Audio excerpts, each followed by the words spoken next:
Welcome back to another episode of Atanalan. Some of you will be listening to this via podcast, while others are watching this via video, potentially on YouTube. So this episode is with as part of a series of episodes with Linda and Charlie Bloom, the renowned authors, educators, and thought leaders in the area of marriage and relationships. I have provided an intro video or podcast, so please go back and look for that. I'll put a link to that for those watching this through YouTube. Really, really interesting couple. Definitely worth having a dive into their background. In this episode, we will be looking at a few key topics. One is around expectations from a very committed, serious relationship or marriage. And they talk about how great relationships don't just happen, they have to be created. Also in regards to when relationships get really tough, how do you know when it's time to walk away? Have you really given it all your all? And they also talk about that topic based on their years of experience. And also around another topic that they provide some advice on is, what if my relationship is a breeze? And again, their views on that is quite interesting. And lastly, advice for those considering marriage. So please have a listen, enjoy the video for those watching it, and please provide some feedback. I will provide a link via YouTube for those watching this video to please provide some feedback on this video specifically, and also on topics that you'd like to see through Atanalan. This would really help shape what Atanalan becomes, so I would definitely appreciate that. Thank you and enjoy. List.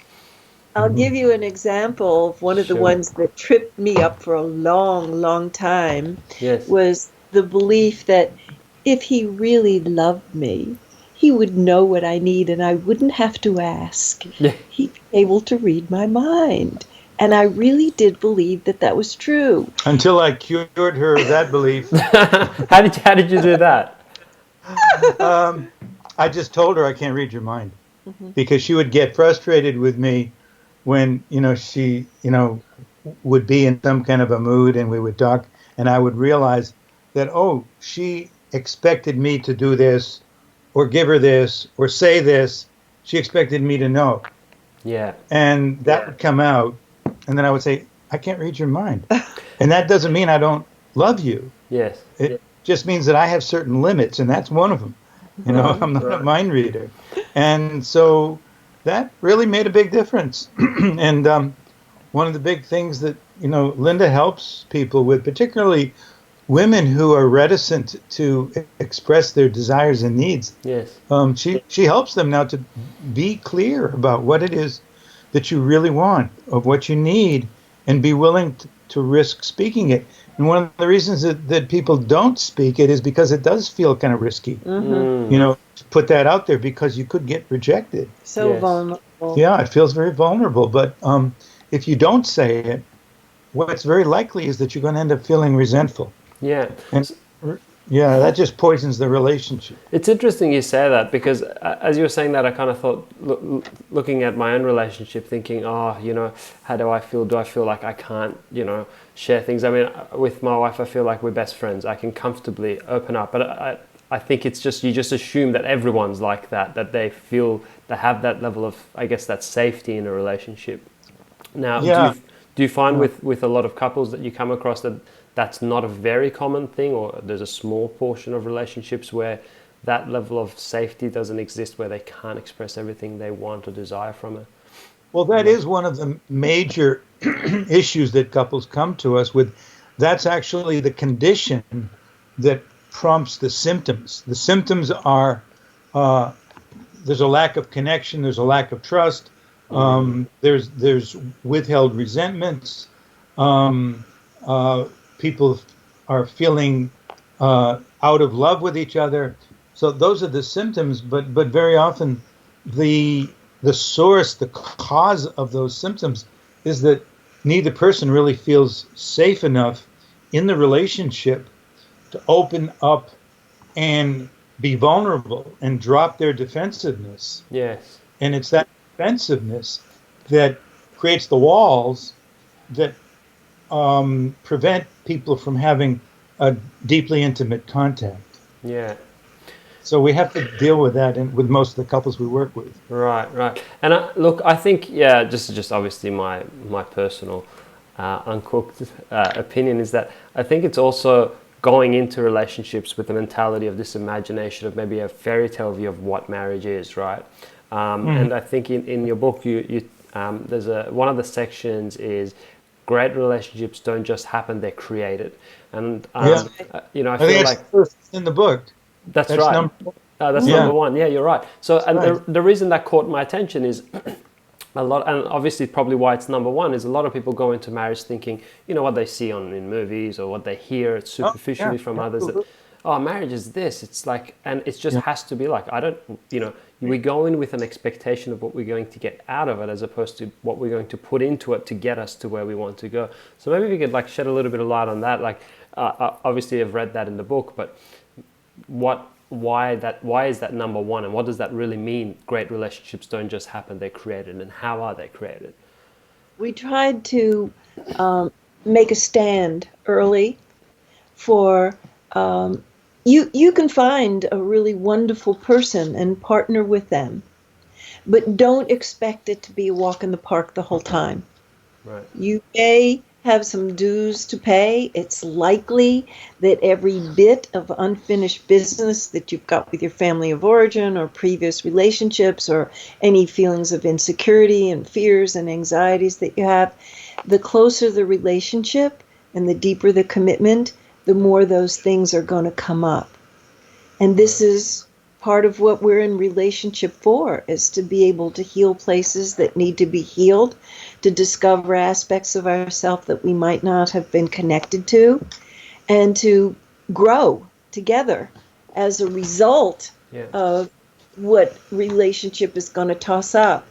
And one of the wise elders in our tribe is named Seymour Borstin, and he says, we're two pieces of coal. Do you know that there's gunk over the beautiful diamonds underneath? That's right. And the friction in the relationship, the agitation and the aggravation is rubbing off the gunk so that the diamonds can be revealed. Yeah. I like symbolism of that, but a lot of people are under the romantic notion that just because we love each other, it's all supposed to flow from there. Yeah. And one of the myths in the book where we did the myth busting is it shouldn't have to be so hard. And sometimes it is. Sometimes there are moments of disappointment, disillusionment. Sometimes we're frustrated and we don't feel heard and seen and understood and valued. And that's all grist for the mill if we have a contract that we're going to learn and grow together. Yeah. And that's one of the ways that we create the partnership of our dreams. We don't luck into it.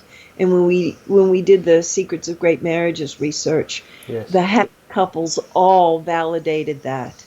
We earned it. Right. One couple of the 50 that we saw who just had this organic connection, and that, they hardly ever argued at all. And they were rare birds. Most of the people had gone through some real difficulties, but they paid attention and they learned a lot from them. Interesting you say that. So I guess the two questions I have is, one, if a couple find that, they've been married for a long time or, in a relationship for a long time and, they haven't had to, really grind their wheels excessively at all. And is that would you say that's a concern, or is it just, for example, that they just happen to be lucky? And then the other question is, for those couples who have, or an individual maybe in a relationship feels that, this is like, I just can't get through to this person, this is so difficult. Would you say there are cases where it's just way too difficult and they should just throw in the towel and, forget about it? Or is it really, if you are able to work through it and understand, what can really help this relationship to grow and to be prosperous, that you can eventually get there? So what are your views on the two ends of the spectrum? Well, I'll give that a shot, and I'll give you a brief response. I definitely believe that there is such a thing as a mismatch in a relationship. Yes. That not all relationships are meant to continue, nor can all relationships continue if there's that they can't be successful if there is a fundamental difference that uh, is what we call a deal breaker. That's something that one or both people cannot live with, and the other person can't live without it. Right. So there is such a thing as that. And having said that, um, I believe in it. We both do that. Um, although there can be a point where it's appropriate to just recognize that this isn't working. Most people who end relationships end them before they've really given it their very best shot. Yeah. They haven't done or learned or made the kind of effort that it requires to make in order to at least find out whether we can make this work. Uh, that a lot of people have a very limited willingness. It's not generally an ability, but it's a willingness to do, to really go the distance and to make the best effort that they can. And when you don't make your best effort and you end the relationship, I mean, there's two problems with that. One is that you're going to play out in your next relationships Yes. whatever it is that you haven't learned in this one. And the other one is that you're going to feel incomplete. You're going to know somewhere in the back of your mind that there were things that I could have done that I didn't really make the best effort that I could have. I maybe indulged some of my desires to be right or to be defensive. And so you're going to leave it with some guilt. You also might leave it with some resentment because you didn't both deal with the incompletions in the relationship. Yes. So we're not in the business of keeping couples together no matter what. Yeah. But what we do want to do is we want to help them to see what may be possible, and if so, what they might be able to do that they can't see now. Right. We can help them to see some options that may not be clear to them. Yes. And encourage them to take some steps that could help them, if not to improve the relationship, at least get clear about whether or not we can make it. Yeah. So that's interesting you say that. And so you believe that a lot of couples throw in the towel too early, they're Too soon. Too Absolutely. soon. And Yeah, absolutely. so how can an individual or a couple know that, it's like, this is like, that's it, this is my limit, like, so, like for those watching, for those listening, they're sort of thinking to themselves, I don't know, do I need to keep pushing? Have I reached the end? How can they determine that? I know it's probably a very loaded question. No, it's a great question. It's a great In question. fact, we get that question all the time. Right. It's a felt sense. And I often have people say to me when they first come for counseling, or sometimes they're in class, all right, I'm starting to realize that I don't have good conflict management skills. I don't have good negotiation skills. I withdraw from the challenge and I'm afraid to bring up the tough subjects. And I notice that I am lacking in some qualities in myself, that I'm not patient, or I'm not courageous, or I'm not assertive, or my boundaries aren't good. And they start to see what their work is, and they say, oh man, this is a lot of work. I don't know if I want to put that work in. Yeah. Maybe I'm going to do all this work and then the relationship isn't going to make it anyway. Yeah. And I said, you can only win if you're identifying what your work is and you're on task in doing it. This is going to grow you, and maybe the breakdown in the relationship will end up being a breakthrough instead of a breakup. Yeah. And maybe you will break up, but you're still ahead of the game because you've been practicing your good relationship skills and you've been growing in your own evolution as a happy human being, yes. Successful human being, and that's going to hold you in good stead when you get in relationship the next time. Right. So keep your attention on yourself. Get your attention off of the other person and how they're failing you or frustrating you. Keep your attention on yourself, becoming the loving, patient, courageous, committed person that you can become. And it was going to present itself to you. You will not have to decide as an act of will. It's going to be a what so.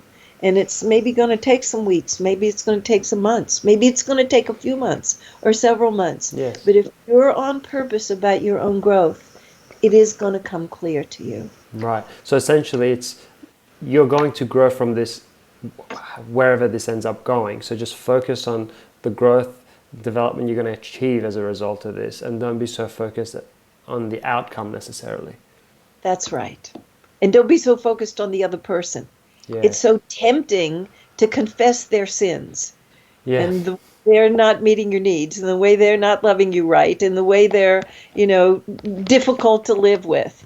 And there may be some truth there. Yeah. But our own reactivity, our own wounds from our childhood and previous relationships may be compounding the reactivity. And if we get more healed ourselves, if we're more at peace, then we're bringing a better self to the partnership, which can make all the difference. Yeah. So now what about the flip side? Those say listening or watching and they're thinking, I have a great relationship with my partner, and we don't really butt heads, and should I be worried? Is a storm going to be coming up? Are we not growing? I don't know. Do you think there's such a thing as that? Well, first of all, I don't think that you're necessarily in denial if you're getting along with each other. Yeah. I think that's a great thing. I'd say enjoy it. But don't kid yourself into thinking that it's going to be smooth sailing forever, because unless you're in an incredibly small minority, there are going to be bumps along the road. So it's always a good idea to learn how to deal with differences skillfully, because every relationship has differences in styles, differences in forms of communication, differences in personalities, sometimes even differences in values. So, and the reason that I know that all relationships have them is because what makes a person attractive to us isn't the ways in which they're the same. It's the differences that actually make them attractive, because there's something about what they've got that we feel attracted to. Yes. Something that makes us feel, in some ways, maybe more whole, because they're bringing something that may be within us, but we don't have access to it. And those are the very things that sometimes drive us crazy. But we have a kind of a ambivalent relationship to it. It's, what I really love about you could be the same thing that drives me crazy when I get too much of it. Yes. But it's something that can help me to become more connected to that part of myself that you're bringing. So, if you're in the infatuation stage of a relationship and your partner can do no wrong and everything about them, you just totally love, great, enjoy it, but it's probably not going to last forever. Yeah. And, when we cease to see them as perfect, there's a tendency to kind of go to the opposite end of the spectrum and begin to see them through what we might interpret as their flaws, right, or their weaknesses, or their aspects that aren't so wonderful. In the early stages of a relationship, we tend to bring a perspective in which we just love everything about them. They can go wrong. At some point, reality kind of rears its ugly head and reminds us they're not perfect. And here's some evidence here. Yeah. So it's a good idea to to anticipate that. Right. Actually, that's interesting. So, I mean, the things we've covered is like, okay, I'm in a relationship, it's going great, or hey, I'm having such a tough time. I don't know, what am I doing here, or should I keep persevering? Now, for those who are considering marriage, or about to get married, I think this is also a really important topic in terms of expectation of what to expect from marriage, because I think it can be a bit of a shock if you have a fairy tale view of what marriage is going to be. The challenges can set in maybe even early. You don't even have much of that, say, honeymoon period. Sometimes it's a short honeymoon. Yeah. And Sometimes. so what would your advice be to those individuals in terms of who considering, getting married, or, forming a super serious relationship, even if it's not a marriage, but in terms of like the dynamics that can change, what would you say to them? I tell people to expect things to change, that it doesn't stay constant. And even if there feels like there's a tremendous rapport right now, that can be disrupted. Sometimes when kids come, do you know Yeah. that could be, as much as we want them and we love and adore them and we wouldn't want to do without it, that it can be disruptive because it's a lot of time and energy devoted to children. Sometimes career, and we may have a career that we love, that we're passionate about, and the career can be demanding and take a lot of our time and attention. Yeah. And kids are taking a lot of time and attention, and careers taking time and attention. We don't get to put the relationship on cruise control. It still needs to have its due and to have time and attention. And to expect that we're going to change over time, that we're not going to be static. Especially at midlife, people sometimes have dramatic changes take place, and things that were interesting to them before aren't anymore. Yeah. And they want a bigger challenge or a different challenge, or maybe they're interested in spiritual life or artistic, expression. And it can be very disruptive, even if it's for the best. Yes. It can still be disruptive. And sometimes couples are very compatible, and then they have a health crisis, or they have a financial crisis, or a professional crisis, or some kind of an ordeal with one of the children or a family member. Yes. And to know that if you live long enough, one or more of these things is going to be coming.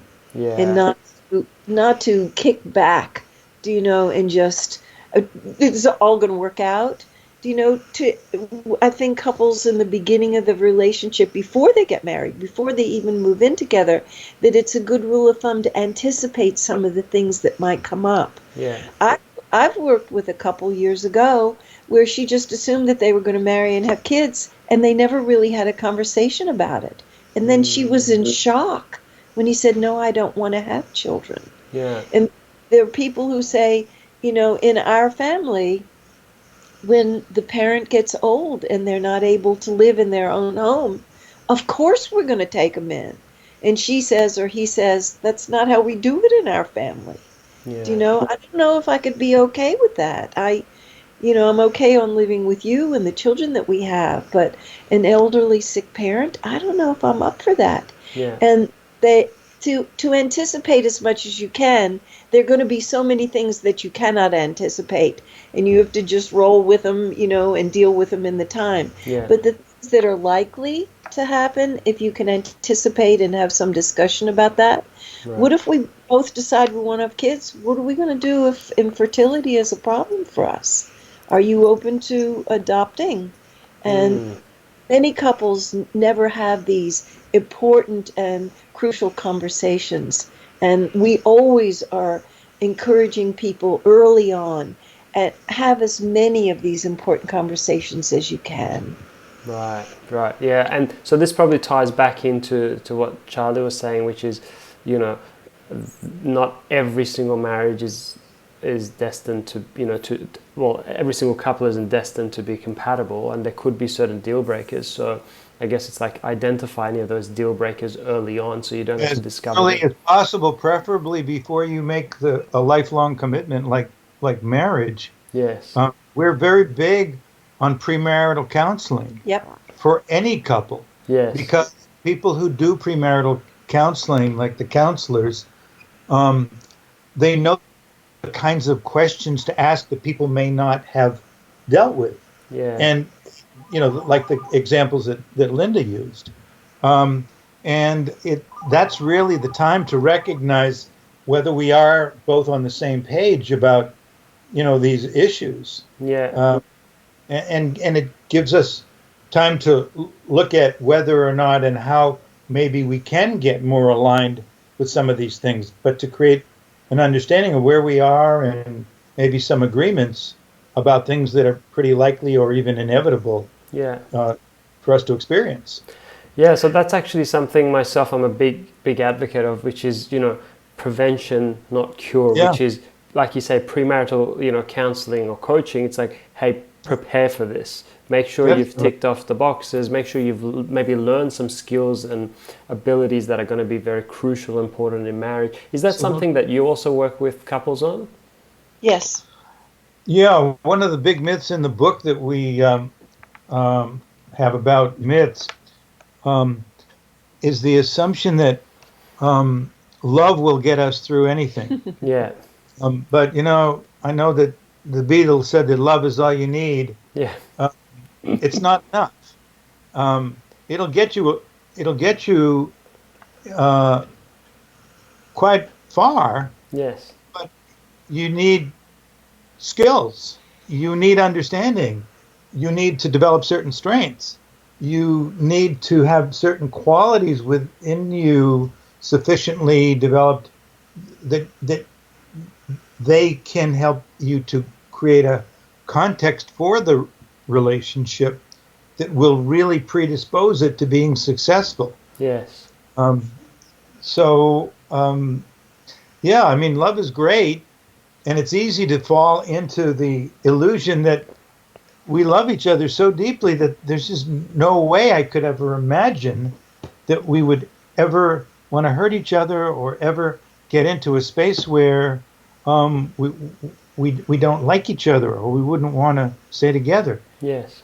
That can happen, and almost all of the couples who eventually divorce felt at the beginning when they decided to get married that they couldn't even imagine how they could ever feel any different. Mm. But you can, and you might feel sooner than you think. Yeah. No, that's 100%. I think these are the things that, especially if you haven't been through it, and it's like first time, taking a huge leap such as, a major commitment like marriage. It's like you may be in a very different state of mind that you don't see what's coming, and that's why I think it's really important to prepare for it. Right, I'll have someone who has the insight that can tell you, no, these are the things that can come up. These are the skills that you need to have. Look, I'm very mindful of time. I know you have a session coming up. There are a few other, actually had 2 other topics, but potentially maybe we can cover them at another stage. For those who are actually interested to read some of your content, so once I share this material, I'll provide links. But if they want to reach out to you for, say, premarital counseling, coaching, or even therapy, how individuals able to do that? We do a lot of work remotely through Skype or phone, and the best way to contact us is just to go to our website. All of the information about contacting us is there, plus tons of information from blogs that we have written and video clips that are on there with us. So the website is Bloomwork, BLOOMWORK. Yes. Okay, fantastic. And once I get this material out there, I'll share it as well.